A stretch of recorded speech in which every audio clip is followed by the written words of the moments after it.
how do you remain optimistic of the future when you have these scenarios playing out, whether it be robots taking over or you have these enhanced humans that are just, outpacing the other humans that maybe not have the resources to get that? Yeah, so it's real easy to jump 10 levels ahead and start making assumptions about how life will be. You're right. Yeah. In general, we're not automating jobs out of existence, we're automating tasks out of existence. And so rather than thinking of robotics and AI as us versus them, it'll be us with them. Mm-hmm. These become the tools that we use for achieving things. These things generally don't work without humans involved. There's always somebody who owns them, somebody who directs them, And so if we think about AI and robotics being tools in our toolbox that we can use, that gives us a whole different perspective on how this will unfold. If in the past, I've always thought about, somebody who has a toolbox is more valuable than somebody without. Somebody who has a robot is more valuable than somebody without. Somebody with a computer is more valuable than somebody without. And so we've adapted to using all of these technologies.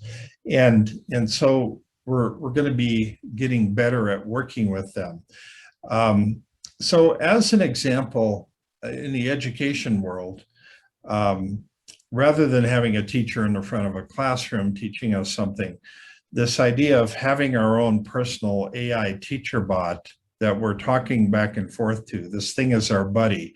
It's constantly asking us questions. It's probing us. It understands things about us. We can get very personal, very intimate. This thing is, it starts to understand us in ways that we've never imagined. And it will be able to assess what skills we're proficient in, what skills we're deficient in, and it'll know what it'll take to bring us up to speed. And it's constantly feeding us new information to learn along the way to help improve that skill set. And over time, we will grow along with this little AI teacher bot. And we're going to be, there'll be a codependency, if you will. And we become intensely bright as a result of working with this little device. And that's a radically different vision than kind of most of the people are thinking about in the education world right now. And so I see there's no one-size-fits-all formula for education, but this is leading us into the right direction, I believe. And so I'm actually advising different companies on AI education companies that are, excuse me, working on things similar to this. Gotcha. So do you see the future having more narrow AI than general intelligence AI? Yeah, I think it's narrowed to a point. And I'm not sure that we really know where the danger zone is yet.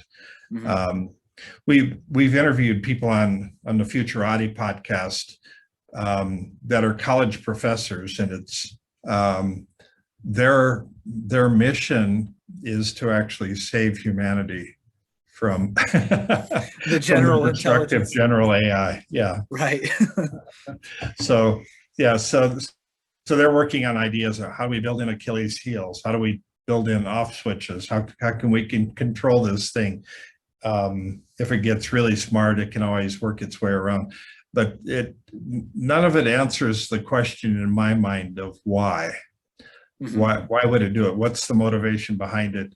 And so you have an AI that takes over the entire world. Then what? Right.